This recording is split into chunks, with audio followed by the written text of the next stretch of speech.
Bonjour à tous, bienvenue dans cette première vidéo sur Illustrator qui sera consacrée aux révisions des points que nous avons déjà vus, à savoir le dessin à partir des formes de base sur Illustrator.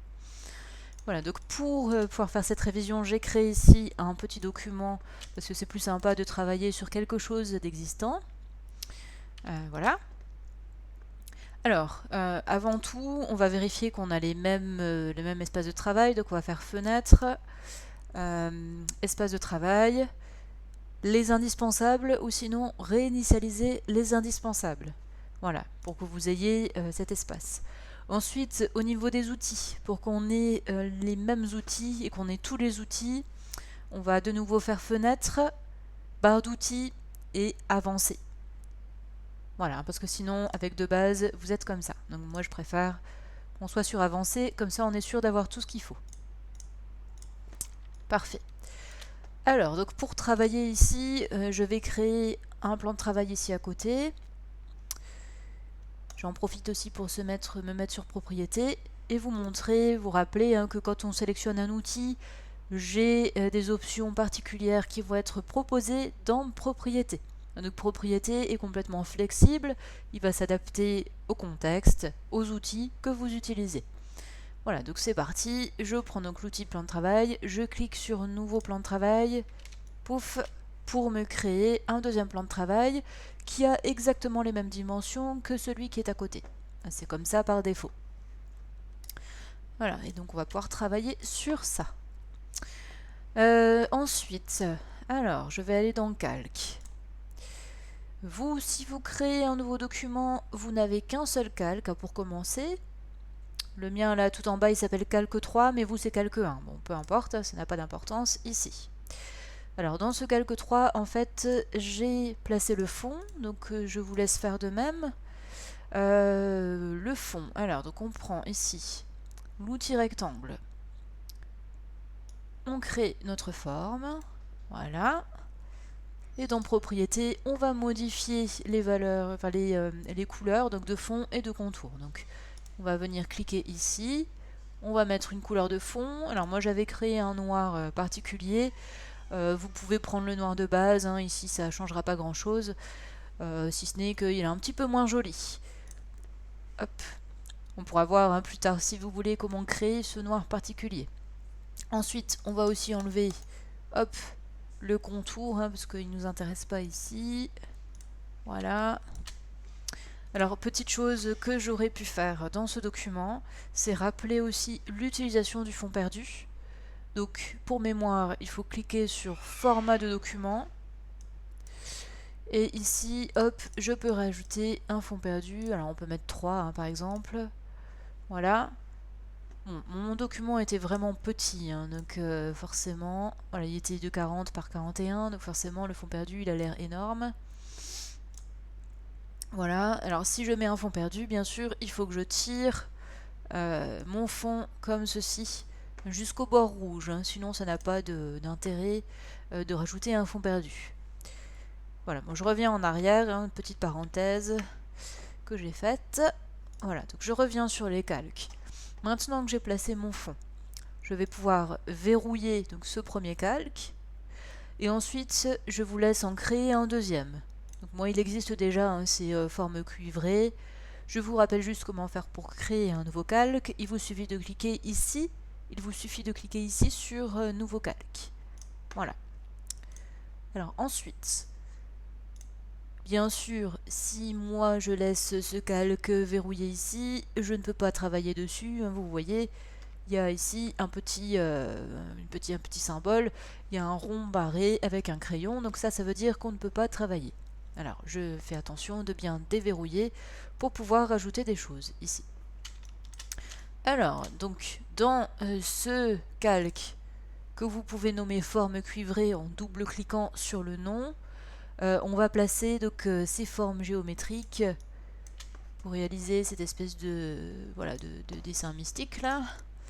Donc, je viens sur le rectangle, je fais un clic droit pour accéder aux autres outils. Donc là, moi, celui qui m'intéresse, c'est l'outil polygone. Voilà. Dans propriété, je fais attention parce que là je suis pas bien placée, j'ai un fond noir, donc polygone noir sur fond noir, c'est pas top, on va rien voir. Donc je vais cliquer là-dessus et puis je vais mettre fond transparent et contour, je vais mettre du dégradé. Alors bon, au passage, hein, vous avez vu que mon nuancier n'était pas forcément comme le vôtre. En fait, j'ai déjà nettoyé mon nuancier, j'ai enlevé toutes les couleurs qui ne servaient à rien pour ne conserver que celles que j'ai utilisées dans le document. Alors ça, en l'occurrence, c'est un dégradé cuivre. C'est pas moi qui l'ai fait, hein, il existait déjà sur Illustrator. Alors pour y accéder, c'est facile, il faut venir ici sur Bibliothèque de nuances. Ensuite, je vais cliquer sur Dégradé, Métaux, voilà. Et je vais prendre Cuivre, ici. Et vous allez voir que ça va le rajouter dans le nuancier. Alors bon, moi au passage, j'ai fait n'importe quoi, j'ai rajouté ça dans le fond, donc je l'enlève, voilà. Toc. Alors maintenant, on va créer notre super hexagone. Voilà, alors il faut déjà on va le créer, voilà comme ça. Pouf. Et maintenant il faut le tourner, hein, puisque là c'est censé être droit ici, hein. Puis là on a une pointe, donc je tourne. Voilà, pour avoir la forme dans le bon sens. On va en profiter aussi pour l'agrandir. Alors astuce pour l'agrandir à partir du centre, je maintiens Alt enfoncé, hein, pour faire ça. Et bien sûr je maintiens Shift aussi pour les proportions, hein, pour éviter de le déformer. Donc Alt et Shift et c'est parti.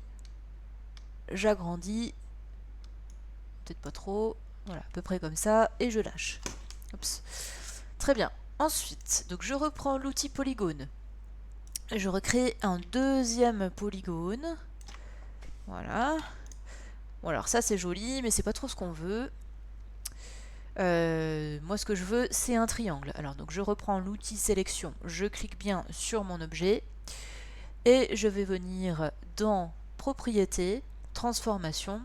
Je clique sur les trois petits points ici qui me permettent d'accéder à ça.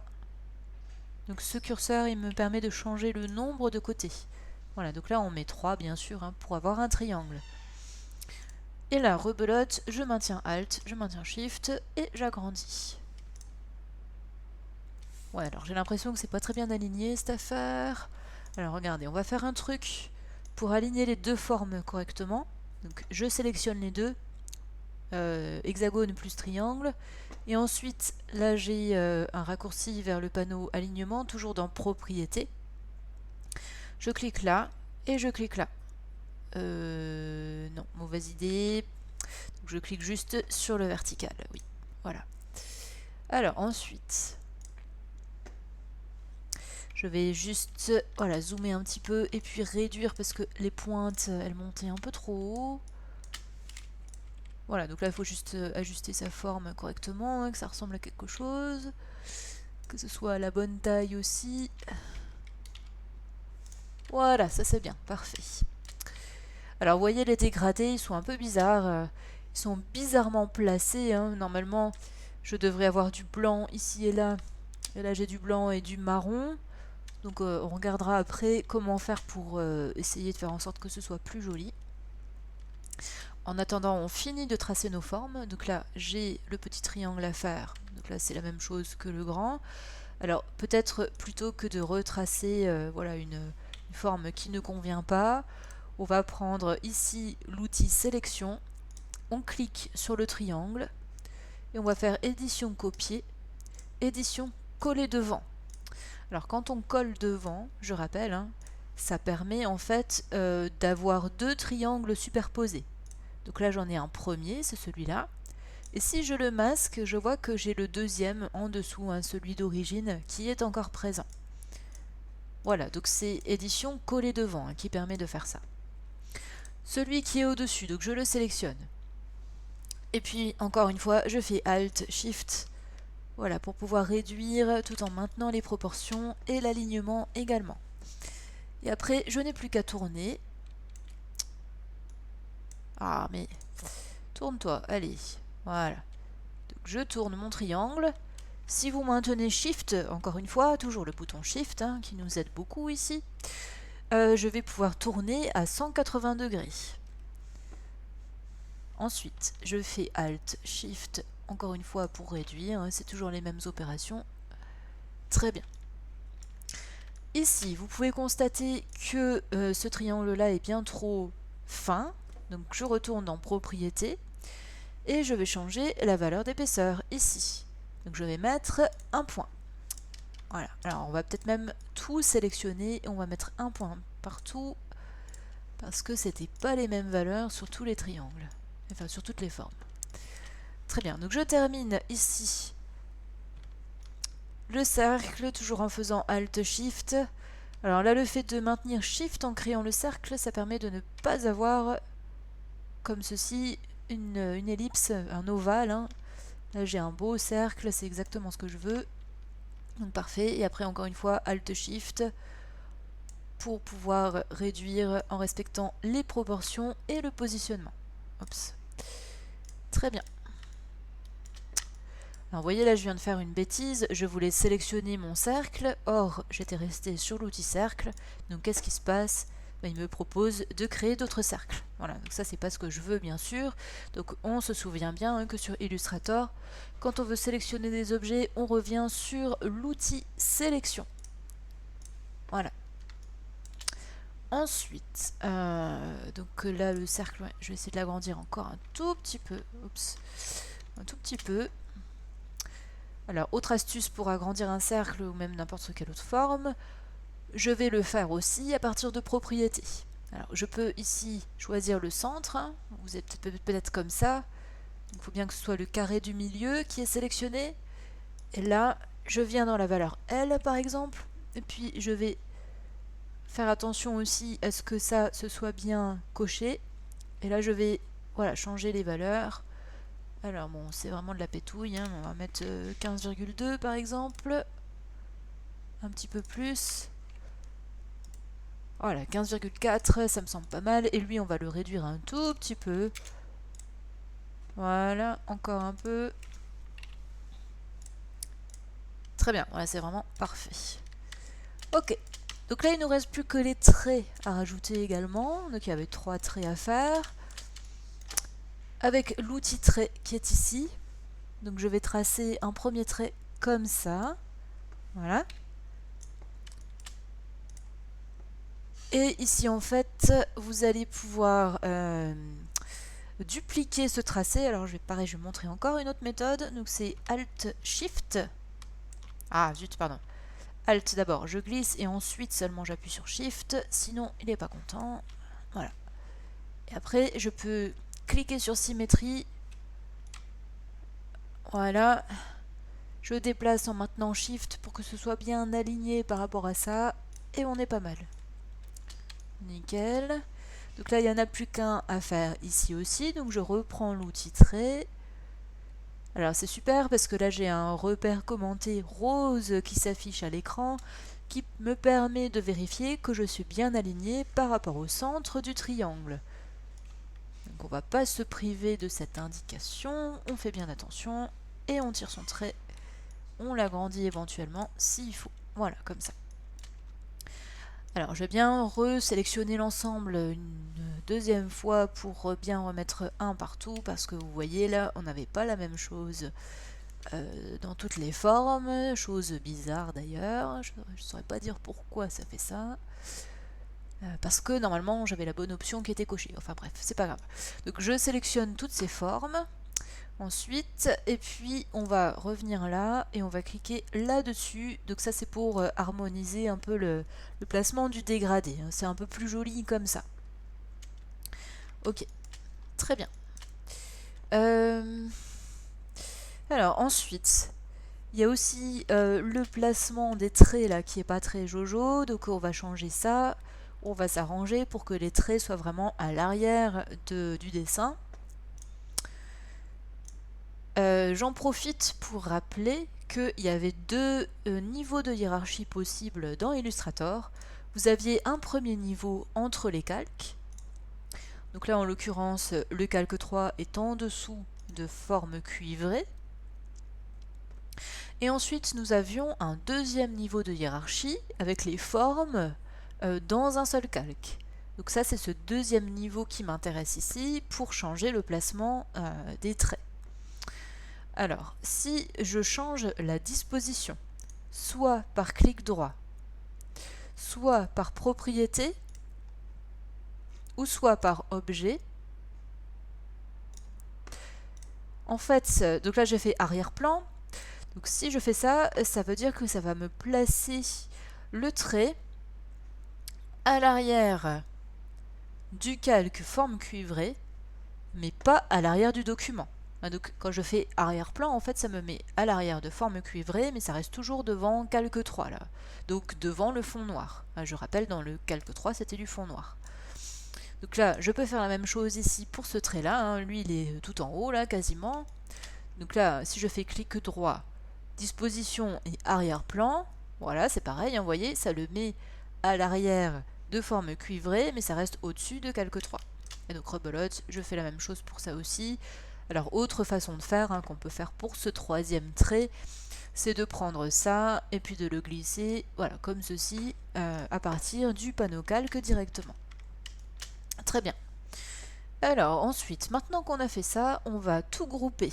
Ça permettra de faciliter le positionnement de ce dessin dans le plan de travail, et puis éventuellement sa réduction, son agrandissement ou sa rotation. Donc je sélectionne l'ensemble comme ceci.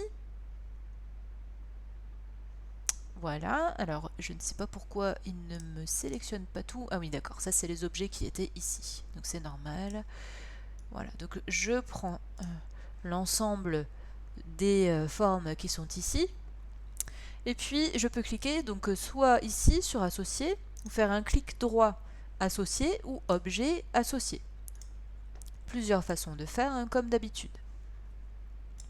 Et donc là, si je viens et que je clique là-dessus, je vois que dans forme cuivrée, j'ai ici un groupe. Voilà, voilà. Et donc si je déploie le groupe, ici, voilà, j'ai tous mes traits qui font partie de ce groupe. Alors, les éléments qui sont en dessous, c'est pas bien sorcier, en fait, c'est pas très mystérieux, c'est juste les formes qui m'ont permis de faire le dessin original. Vous, bien sûr, comme vous avez créé un nouveau calque, vous n'avez que votre dessin à vous dessus. Voilà, donc le fait de faire une association, ça permet de déplacer beaucoup plus facilement mes éléments.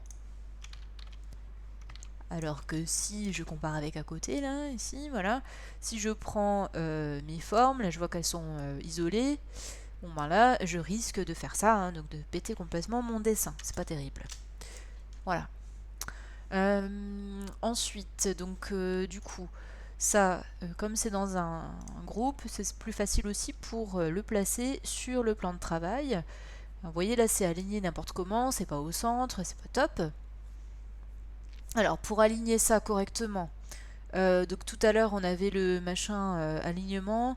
Ce n'est plus disponible puisque on a affaire à un groupe. Il considère ça comme un seul objet, donc voilà. Il ne me le donne pas en contextuel dans propriété. Alors vous pouvez par contre faire fenêtre, alignement, voilà. Ici dans aligner sur, vous avez aligné sur le plan de travail, et après vous faites clic et clac. Voilà, donc là c'est parfaitement aligné sur mon plan de travail. Alors attention au bouton que j'ai utilisé, ça c'est très important. Donc c'était bien celui-là et celui-là. Voilà. Alors maintenant, on va faire aussi le petit cadre avec ces coins en creux. Donc je reprends le rectangle. Donc, je rappelle, c'est clic droit outil rectangle. Je dessine mon rectangle comme ceci. Je vais dans transformation, oui c'est ça, transformation. Donc je clique sur les trois petits points. Je viens là. Là j'ai mis 1 mm. J'ai fait attention de cocher ce truc là pour que tout soit bien connecté. Je viens là et puis je change les angles, parce que moi je veux pas des arrondis, je veux des creux. Voilà, et puis on va mettre 2, voilà, c'est parfait. Touc. Très bien. Alors je vois que l'épaisseur n'est pas bonne non plus, donc on va rechanger ça. Normalement c'était 0,5. Voilà, parfait. Donc pour mémoire, on pouvait aussi changer les angles en venant ici directement. Voilà. Alors, je vais remettre la bonne valeur du coup, donc c'était 2. Parfait.